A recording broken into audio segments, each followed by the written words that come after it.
मानवता सेवाभावी संस्थेतर्फे सुजालपूर येथील विद्यार्थ्यांना शालेय साहित्याचे वाटप।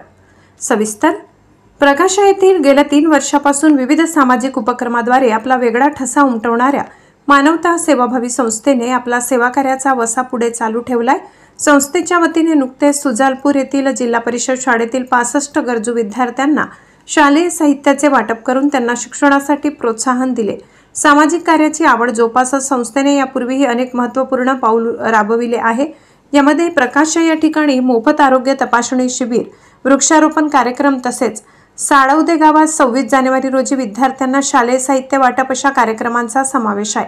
याच परंपरेचा भाग म्हणून सुजालपूर गावातील विद्यार्थ्यांना मदत करण्याचा निर्णय संस्थेने घेतला।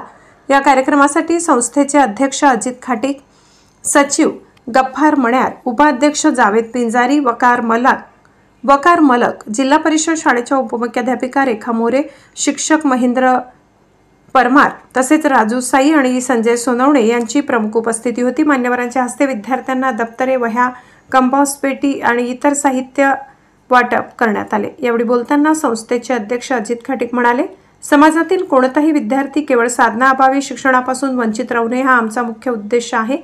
भविष्यात असेच गरजूंपर्यंत पोहोचून विविध सामाजिक आणि सेवाभावी उपक्रम राबवत राहण्यासाठी आमची संस्था कटिबद्ध राहील। या उपक्रमामुळे विद्यार्थी आणि पालकांच्या चेहऱ्यावर समाधानाचे भाव दिसून येत होते। लोकशाही हक्क न्यूज चॅनलसाठी दिनेश सामुद्रे, प्रकाशा।